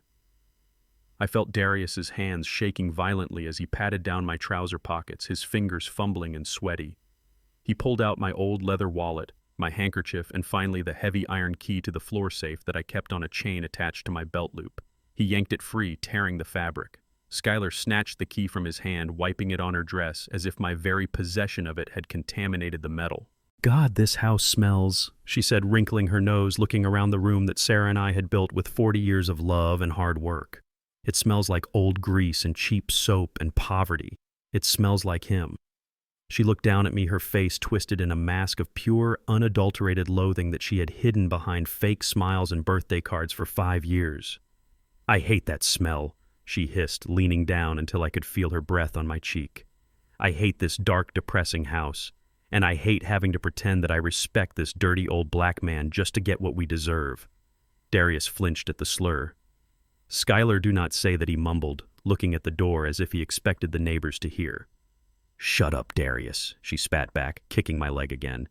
"He cannot hear me. He is just a carcass now, a dirty, stubborn obstacle that finally got out of the way. We are going to scrub this place top to bottom. We are going to burn these cheap clothes and this ugly furniture, and we are going to erase every trace of him and his people from this property. It is going to be white walls and clean lines and money, Darius. Finally, just money and class and no more pretending to care about his stupid stories or his cheap wisdom." Her words hung in the air, heavy with hate and entitlement, and I let them settle there for a moment, ensuring that the microphone taped to my chest caught every syllable. She leaned down, reaching for the safe key that Darius had dropped near my head, her eyes gleaming with the anticipation of the wealth she thought was locked in the floor. That was the moment. I opened my eyes. I did not blink. I stared straight into her blue eyes, which widened in a horror that was more satisfying than any meal I had ever eaten. She screamed a high, piercing sound that shattered the quiet of the room and scrambled backward, tripping over her own feet and landing hard on her backside. Darius yelped and backed into the wall, sliding down until he hit the floor, his face draining of all color. I sat up slowly, my joints popping in the silence that followed her scream. I reached into my jacket pocket, not for a weapon, but for my smartphone, which had been propped against my chest, facing out the camera lens, peeking through the buttonhole the entire time. I turned the screen toward them. The red recording light was blinking steady and sure. The viewer counter in the corner ticked upward past 5,300. The chat stream was moving so fast it was a blur of angry emojis and shock and people calling for justice. I looked at Skylar, who was gasping for air, clutching her chest as if her heart were failing, her eyes darting from my face to the phone screen.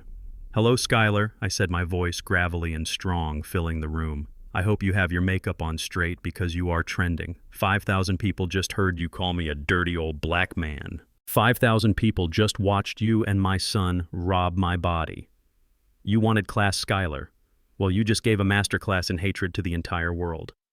Look at the screen, Skylar. Look at what you have done. You are not rich. You are not powerful. You are just famous for being a monster." Skylar looked at the phone screen and then at me, and the realization of her ruin did not make her cry. It made her snap. She let out a guttural scream that sounded more animal than human and scrambled to her feet, her eyes wide and unseeing. She was not looking at a person anymore. She was looking at the thing that had destroyed her life. She rushed past me into the kitchen, and I heard the metallic slide of a drawer opening and the rattle of cutlery. When she came back, she was holding the butcher knife, the one I used to carve the Thanksgiving turkey. The blade was 8 inches of carbon steel, and she gripped it with white knuckles. "You ruined everything," she shrieked, her voice cracking.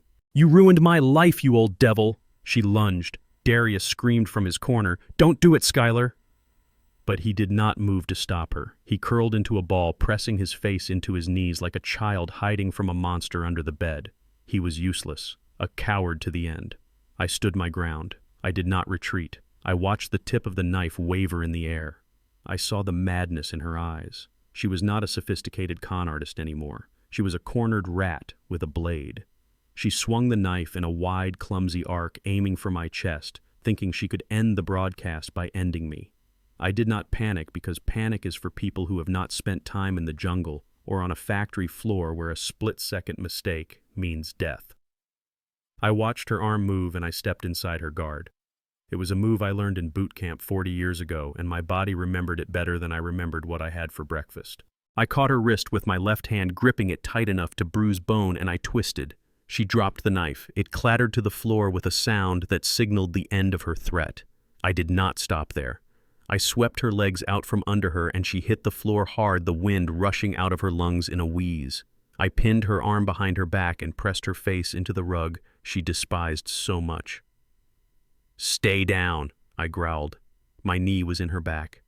She thrashed and spit, cursing me and my ancestors, but she could not move because I was heavy with the weight of a lifetime of labor, and she was light with the weight of her vanity.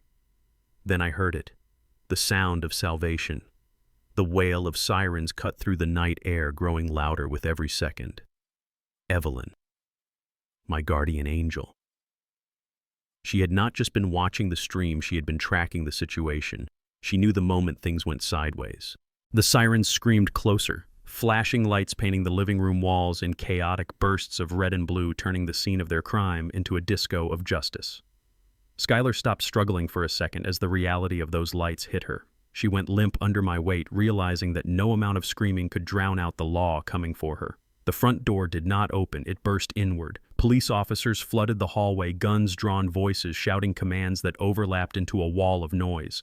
Police dropped the weapon. "Let me see your hands." I raised my hands slowly, showing them I was empty. I got off Skylar. She tried to scramble away, screaming, "He attacked me. He tried to kill me. Arrest him." But the officers were not looking at me. They were looking at the phone, still propped up on the table, still broadcasting the truth to the world. They looked at the knife on the floor. They looked at Darius cowering in the corner. One officer recognized me from the station visit earlier in the week. "Mr. Jefferson, are you okay?" I nodded. "I am fine," I said. "I just took out the trash." They hauled Skylar up. She kicked and screamed, spitting at the officers until they forced her into cuffs. Her face was a mask of running mascara and snot. She looked ugly, truly ugly. They went for Darius next. He did not fight. He let them pull him up. He was weeping softly, mumbling, "I am sorry, Pop. I am sorry," over and over again. They marched them out the front door. I followed. The street was lined with neighbors. People I had known for 30 years stood on their porches in bathrobes and slippers.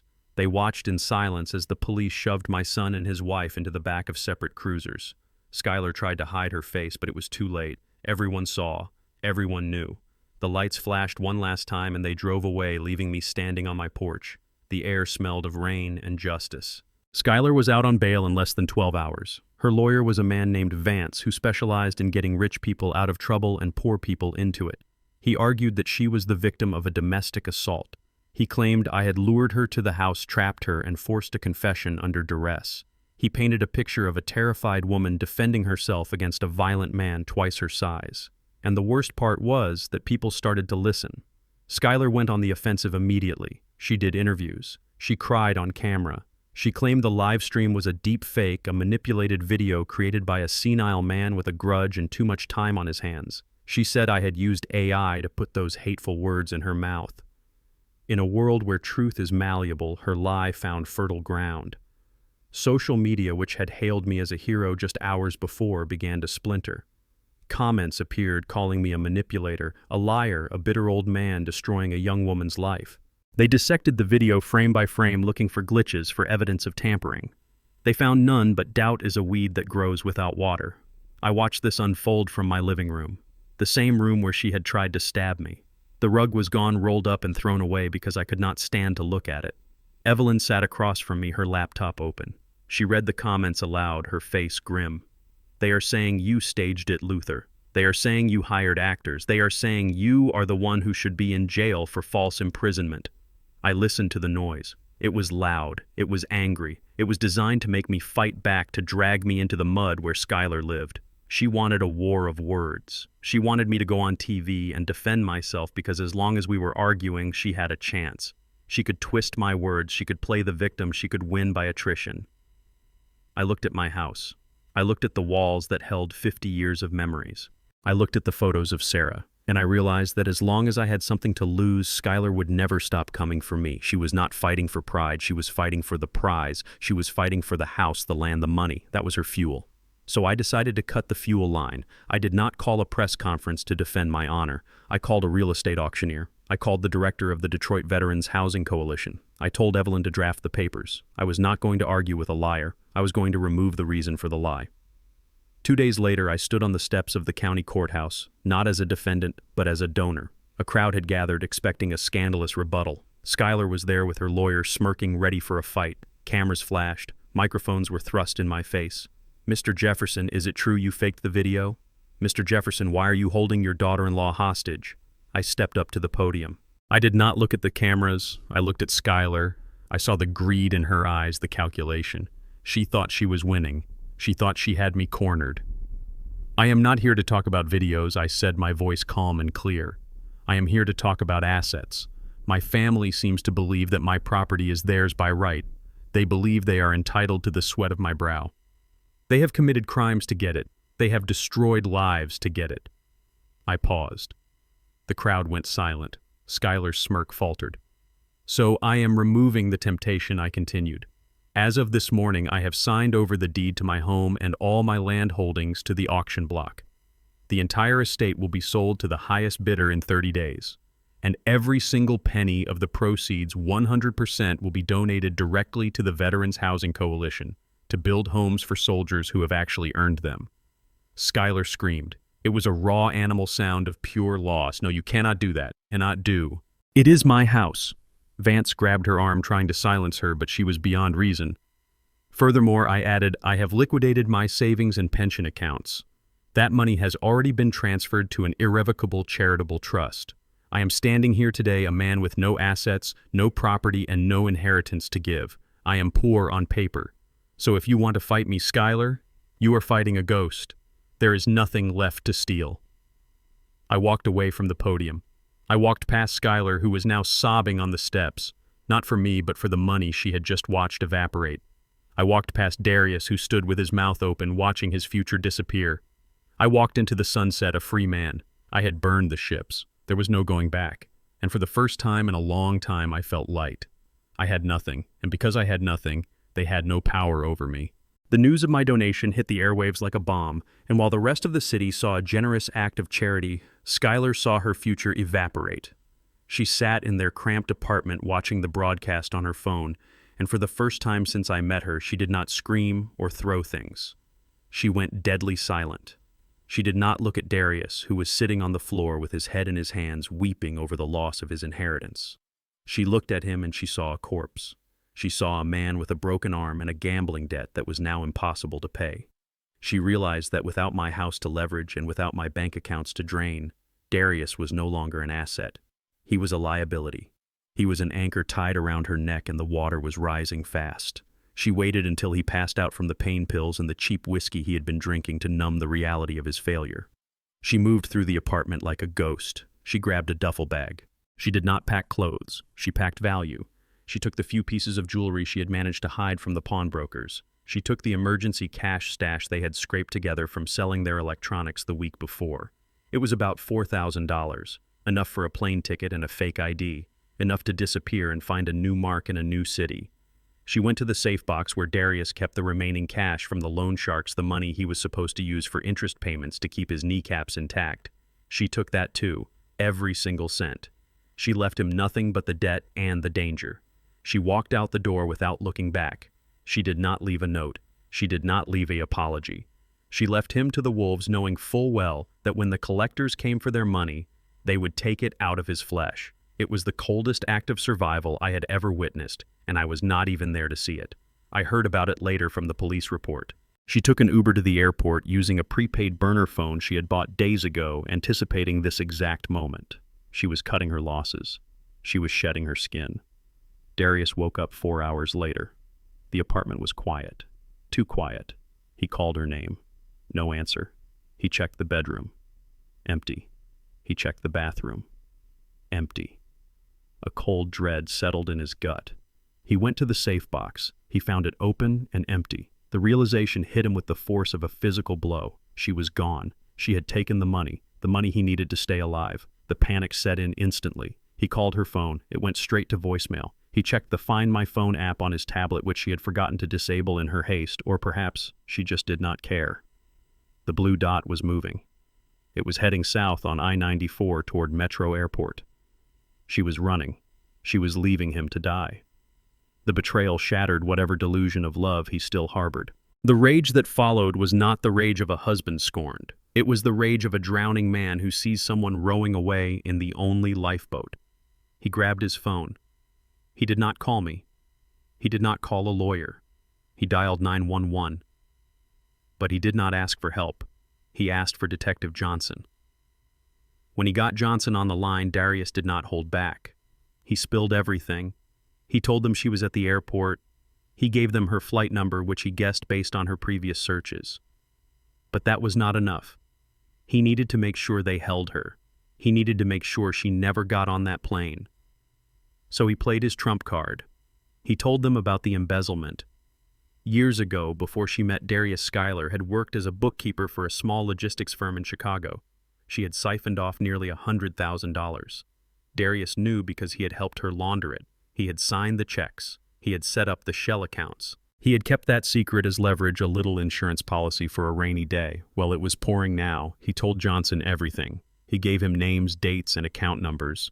He implicated himself as an accessory, but he did not care. If he was going down, he was taking her with him. He screamed into the phone, his voice cracking with hysteria. "She is leaving the country. She has stolen funds. She is a flight risk. You have to stop her." He was not doing it for justice. He was doing it for revenge. He wanted to see her in a cage. He wanted to see her suffer the way he was suffering. He sat on the floor of his empty apartment, laughing and crying at the same time, watching the blue dot on the screen get closer and closer to the terminal. Skylar made it to Terminal A. She was wearing a wig and large sunglasses, trying to look like just another traveler. She printed her boarding pass at the kiosk. She moved toward the security checkpoint, her heart pounding in her chest. She was so close. She could taste the freedom. She could almost feel the sun of whatever tropical island she was fleeing to. She handed her ID to the TSA agent. The agent scanned it. The light turned red. He looked at the screen, then he looked at her. "Please step aside, ma'am," he said. Skylar tried to run. It was instinct. She turned and bolted back toward the ticketing counter, knocking over a suitcase. but there were officers waiting. They swarmed her. 2 uniformed officers and 2 men in plain clothes. They tackled her to the hard linoleum floor of the airport terminal. She screamed, she cursed, she fought like a wild animal, scratching and biting, but they pinned her down. They pulled her arms behind her back and clicked the handcuffs into place. "You cannot do this," she shrieked, drawing the attention of hundreds of travelers. "I have rights." "You have the right to remain silent," an officer said, hauling her to her feet. Darius watched it all on the local news an hour later. A bystander had filmed the arrest and uploaded it. He saw his wife, the woman who had promised him the world, being dragged away in cuffs, her wig falling off her dignity in shreds. He saw the fear in her eyes, and he started to laugh. It was a manic, broken sound that echoed off the bare walls of the apartment. He laughed until his ribs hurt. He laughed until he choked. He thought he had won. He thought he had redeemed himself. He thought that by destroying her, he had somehow saved himself. He looked at the TV screen, pointing a shaking finger at her weeping face. "I got you," he whispered, his eyes wide and wild. "I got you before you got me."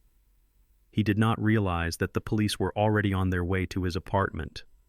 He did not realize that his confession about the embezzlement implicated him just as much as her. He thought he was the hero of the story.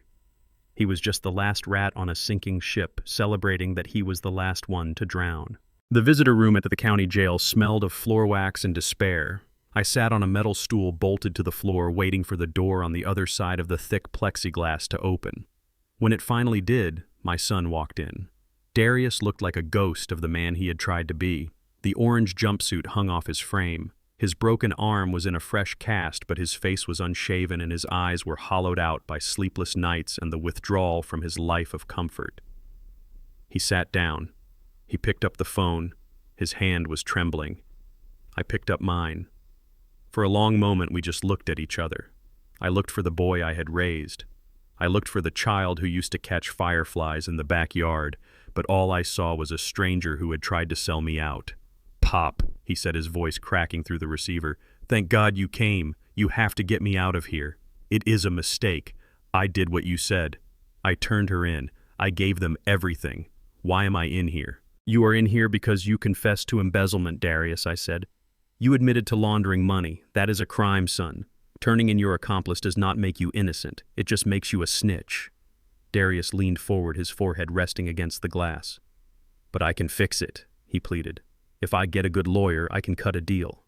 "But I need money, Pop. I need you to stop the auction. Don't sell the house, please. That is my home. That is my inheritance. If you sell it, I have nothing to come back to." I listened to him beg. I listened to him plead not for forgiveness, but for assets. He was sitting in a cage facing 10 years in prison, and he was still worried about the real estate. He was still calculating the net worth of my estate. "It is not your home," I said. "It never was. It was the place where you lived while you plotted against me. And the auction is already done. The papers are signed. The money is gone, Darius. It belongs to the veterans now." "No," he shouted, slamming his good hand against the glass. "You cannot do that. You are punishing me for her sins. Skylar made me do it." She twisted my head. "I would never have hurt you, Pop. I love you. I am your son." I looked at him. I really looked at him. I engaged the analytical part of my brain, the part that used to inspect welds for hairline fractures. I looked for sincerity. I looked for genuine remorse. I saw none. I saw panic. I saw a rat that realized the ship had gone down and there was no debris left to cling to. His apology was not an admission of guilt. It was a transaction. He was offering me words in exchange for a lifestyle. He thought that if he said "I love you" enough times, it would unlock the bank vault. He did not understand that he had lost the combination a long time ago. I remembered when he was 10 years old. He had stolen $5 from my wallet to buy candy. When I caught him, he cried. He said he was sorry. But later that night, I found him trying to sneak the candy back into his room. He was not sorry he stole. He was sorry he got caught. He had not changed. He had just moved on to bigger scores. "You do not love me, Darius," I said quietly. "You love what I can give you. You love the safety net. You are not crying because you hurt me. You are crying because the net is gone and you are falling." "That is not true." He wept. "I made a mistake. A mistake is forgetting to take out the trash," I said. A mistake is running a red light. What you did was a campaign. It was a war. You besieged my house. You terrorized my peace. You treated your father like a resource to be mined until it was empty. I watched the hope drain out of his eyes. He realized then that the old Luther, the soft touch, the man who wrote checks to make problems go away, was dead. He was talking to a new man, a man forged in the fire of his betrayal. "But Pop," he whispered, "what am I going to do?" "You are going to serve your time," I said. "You are going to learn what it is like to live without a cushion. You are going to learn to stand on your own 2 feet because for the first time in your life, nobody is going to carry you." Darius looked down at his hands. He was shaking his head, muttering to himself. He was already retreating into his victimhood, building a new narrative where he was the martyr. I reached into my pocket. I pulled out a folded piece of paper. It was a lab report. I pressed it against the glass so he could read it. "Look at this, Darius," I said. He squinted. "What is it?" "It is a toxicology report," I said. "From the fern in the kitchen. The one I dumped your soup into." His eyes went wide. His face turned the color of ash. "It shows high concentrations of rat poison, Darius. Arsenic. Enough to kill a horse." He started to hyperventilate. "Pop, I did not mean." "Stop," I commanded. My voice cut through his panic. "I know you did it. I saw you put it in. I smelled it. And I know you stood over me while I lay on the floor waiting for me to die." Tears streamed down his face. He looked like a child who had broken something he could never fix. "Are you going to tell them?" he whispered. "Are you going to charge me with attempted murder?" I looked at the report. Then I looked at my son. I thought about Sarah. I thought about how much she loved him. I thought about the baby we lost before him. "No," I said. He looked up, hope flickering in his eyes. "I am not going to tell them," I said. "This is my final gift to you, Darius. This is the last thing I will ever give you. I am not going to add 20 years to your sentence. You are going to go to prison for fraud. You are going to go to prison for embezzlement. But I will not have my son branded a murderer, not for me, and not for your mother's memory." I folded the paper and put it back in my pocket. "But know this," I continued. "I am not doing it for you. I am doing it for me. I do not want to spend the rest of my life testifying at your murder trial. I do not want to think about you anymore. I want to forget." Darius placed his hand on the glass. "Pop, please. Do not leave me here." I stood up. I hung up the phone. "Goodbye, Darius," I said through the glass. He was screaming something, but I could not hear him. I did not look back. I walked out of the visitor room. I walked through the heavy steel doors. I walked out into the parking lot where the sun was shining. I felt lighter. The weight of my son was gone. The weight of the lie was gone. I was 72 years old. I had no house. I had no family. But for the first time in a long time, I was free. I walked to my car. I had a long drive ahead of me. I was going to the lake. I was going to fish. And I was going to live. 6 months have passed since I walked out of the visitor room at the county jail, and in that time the world has turned quietly and without drama. I live 2 hours north of the city now in a cabin that sits so close to the water I can hear the lake lapping against the pilings while I sleep. It is a small place. It has 2 rooms, a wood stove, and a porch that faces the sunrise. It cost a fraction of what my old estate was worth, but it holds more value in its cedar planks than that brick fortress ever did. I wake up when I want. I drink my coffee hot. I fish off the dock, catching perch and throwing them back just for the sport of it. Nobody asks me for money. Nobody tries to poison my soup. The silence here is not empty. It is full of peace. I heard about the old house from the newsletter Evelyn sends me. The auction was a success. The Veterans Housing Coalition partnered with a local foster care organization to turn the property into a permanent shelter for displaced children. My old study where Darius tried to crack the safe is now a library where kids learn to read. The dining room where Skylar sneered at my food is now a communal hall where orphans eat meals that are actually made with love. The house finally has a purpose. It is no longer a monument to my loneliness or a target for my son's greed. It is a home. And knowing that gives me a satisfaction that no inheritance ever could. I did not lose my home, I planted it in better soil, and now I am watching it grow from a distance. The sound of tires crunching on the gravel driveway pulled me from my thoughts. I did not reach for a bat. I did not check the security cameras. I just poured a second cup of coffee because I knew who it was. Evelyn stepped out of her sedan holding a manila envelope. She looked the same as always, sharp-eyed and steady, the only person who had walked through the fire with me and came out the other side without smelling of smoke. She walked up the steps and sat in the rocking chair beside me. She did not need to say anything. She handed me the envelope. It was the final judgment. I opened it. The trial had been swift. The evidence was overwhelming thanks to the recordings and the financial trail we had built. Darius Jefferson was sentenced to 10 years in state prison for embezzlement, fraud, and conspiracy. 10 years. He would be 42 when he got out. He would have lost the best years of his life trying to steal mine. I felt a pang of sorrow, a ghost of the fatherly instinct I thought I had killed, but it was faint. It was the sadness you feel for a stranger in the news. Then I looked at the second sheet. Skylar Vance, also known as Brittany Mae Higgins, was sentenced to 15 years. The judge had thrown the book at her, citing her history of elder abuse, her flight from justice, and the malicious nature of her schemes. 15 years in a cage for a woman who wanted to live in a palace. Evelyn took a sip of her coffee and looked at the lake. They asked for leniency, she said. Darius cried in court. He said he was manipulated. He said he was a victim. The judge didn't buy it. He told Darius that a grown man is responsible for the hand he holds, not just the hand he is dealt. And Skylar, she screamed. She cursed you. She cursed me. She cursed the jury. She went down fighting, but she went down. I nodded. I folded the papers and put them on the table. I did not want to frame them. I did not want to burn them. They were just paper now. The threat was gone. The monsters were locked away. I thought about visiting Darius in 10 years. Maybe I would. Maybe I wouldn't. But that was a decision for a future version of Luther. The Luther sitting on this porch was done with obligations. I had paid my dues. I had raised my son. I had saved my life. The ledger was balanced. So what now, Luther? Evelyn asked. You have the rest of your life. What are you going to do with it? I looked out at the water. The sun was climbing higher, burning off the morning mist. The lake was a sheet of glass reflecting the sky. It was vast and open. For 45 years, I had been a worker, a husband, a father, a provider. I had been defined by what I did for others. I had been defined by the steel I forged and the bills I paid. Now I was just Luther. I was alone. There was no wife to cook for, no son to worry about, no legacy to protect. To some that might look like a tragedy. To me, it looked like a blank page. I picked up my mug. The ceramic was warm in my hands. I brought it to my lips and took a long, slow sip.